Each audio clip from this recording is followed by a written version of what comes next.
পার্টির দুই তরফের পক্ষ থেকেই আওয়ামী লীগের পক্ষে নানাভাবে কথা বলার চেষ্টা হচ্ছে, কারণ সংবাদ মাধ্যমগুলো লিখছে যে দুই তরফেরই প্রত্যাশা যে তারা নির্বাচনে গেলে নির্বাচনে তাদেরকে আওয়ামী লীগের ভোটার সমর্থকরা তাদের যেসব এলাকায় শক্ত অবস্থান আছে, এই নেতাদের অনেকেরই নিজস্ব এলাকায় শক্ত অবস্থান আছে, মানে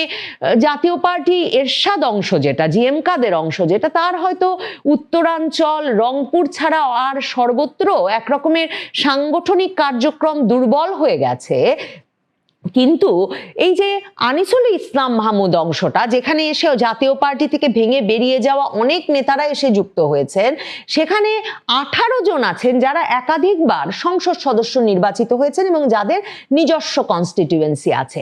এখন এই শক্তির উপর ভিত্তি করে একদিকে তারা যেমন বিদেশি পক্ষগুলোকে বলছে যে তাদের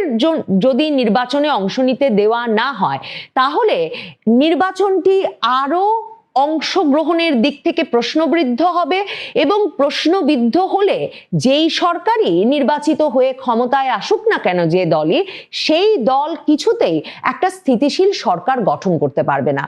বিএনপির তরফে এখন এই চিন্তাটা বেশ জেঁকে বসেছে যে তাদের যদি বা জয় নিশ্চিত, মানে মতিউর রহমান মাহফুজ আনাম থেকে শুরু করে অনেকেই যদি বা তাদেরকে বলছেন যে বিভিন্ন জরিপে, মানে প্রথম আলো জরিপ থেকে শুরু করে নানা জরিপে এটা নিশ্চিত যে সংখ্যাগরিষ্ঠ দল হিসেবে বিএনপি বেরিয়ে আসবে 2026-এর ফেব্রুয়ারির নির্বাচন থেকে এবং সরকার গঠন করে তারেক রহমান হবেন প্রধানমন্ত্রী। কিন্তু প্রত্যেকেই প্রশ্ন করছেন নির্বাচনটা অংশগ্রহণমূলক না হলে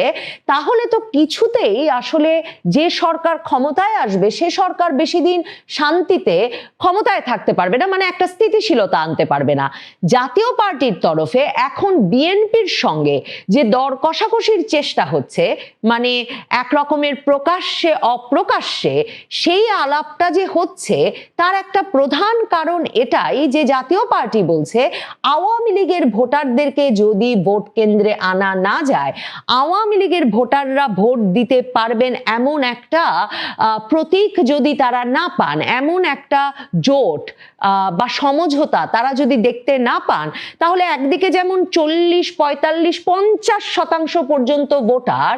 আসলে নির্বাচনে ভোট না দিয়ে বাইরে থাকবেন, কারণ এমনকি 14 দলীয় জোটের কোনো দলকে নির্বাচনে অংশ নিতে দেওয়া হচ্ছে না। জাতীয় পার্টি নির্বাচনে অংশ নিতে পারবে কিনা, যথেষ্ট নিরাপদ বোধ করবেন কিনা জাতীয় পার্টির নেতৃবৃন্দ ভোটে অংশ নেওয়ার ক্ষেত্রে, সেটা এখনো আসলে একটা কোনো বড় দলের সমর্থনের উপর নির্ভর করছে, যার সূত্র হিসেবে জিএম কাদের অংশ, মানে শামীম হায়দার পাটোয়ারি জিএম কাদের অংশের জাতীয় পার্টি, মূল জাতীয় পার্টি নভেম্বর মাসেও বলেছিল যে তারা নির্বাচনে যেতে গেলে জামায়াতে ইসলামী বা জাতীয় পার্টির সঙ্গে জোটবদ্ধ হয়ে নির্বাচনে যেতে চায়। এখন জাতীয় পার্টির দরকার মাঠে যাওয়ার জন্য সমর্থন, এবং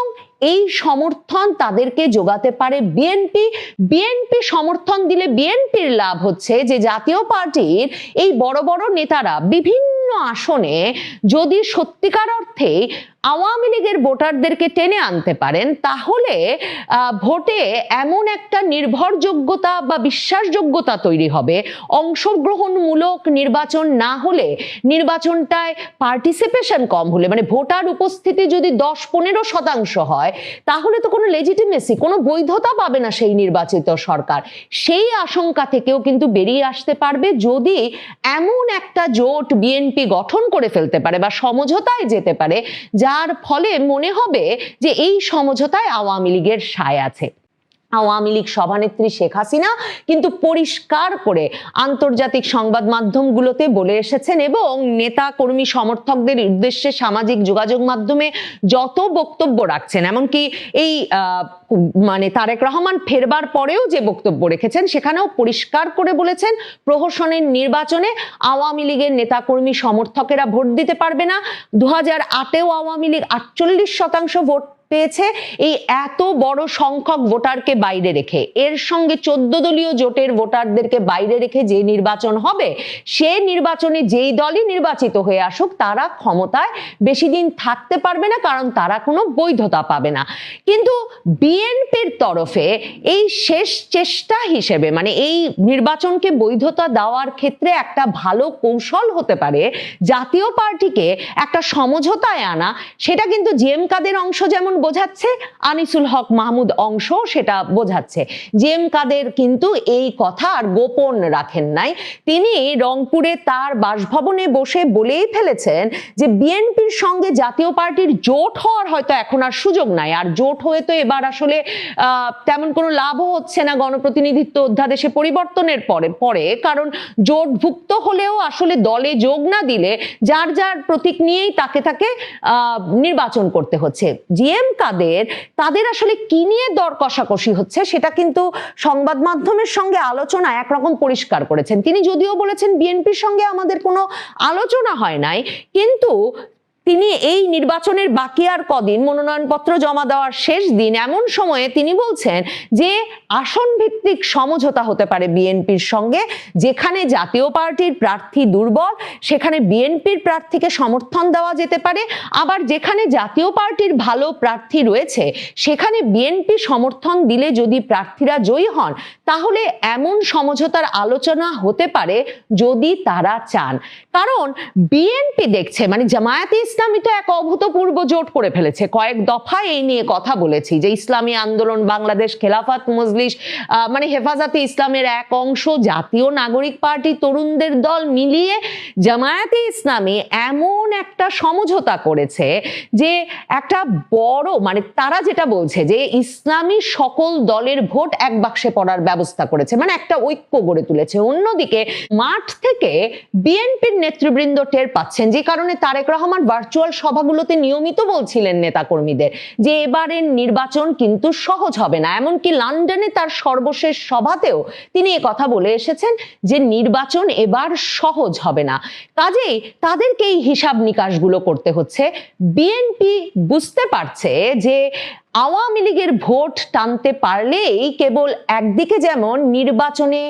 ভোটের সংখ্যায় বিজয় সুনিশ্চিত করবার ব্যবস্থা হয়, তেমনি নির্বাচনের পর সরকার স্থিতিশীলতা পেতেও সেই ভোট কাজে আসে। জিএম কাদের অংশে, মানে জিএম কাদেরের পরিকল্পনাটা কি সেটা খুব পরিষ্কার করে জিএম কাদের কিন্তু বলেছেন সংবাদ মাধ্যমের সামনে। তিনি বলছেন দেশে আওয়ামী লীগের ওপর এখন সবচেয়ে বেশি নির্যাতন করা হচ্ছে, জাতীয় পার্টি সবসময় নির্যাতিতদের পক্ষে থাকে, নির্যাতিতদের পক্ষে কথা বলার কারণেই তারা জাতীয় পার্টিকে সমর্থন করতে পারে। আওয়ামী লীগের সদস্যরাও মানুষ এবং তারা দেশের ভোটার, তারা দলের সদস্য হতে পারে কিন্তু তারা দেশের নাগরিক। জামায়াত ও বিএনপি উভয়ই প্রকাশ্যে তাদের ভোট নেওয়ার কথা বলছে, অথচ জাতীয় পার্টি এ বিষয়ে কোনো বক্তব্য দেয়নি। কিন্তু ধারণা করা হচ্ছে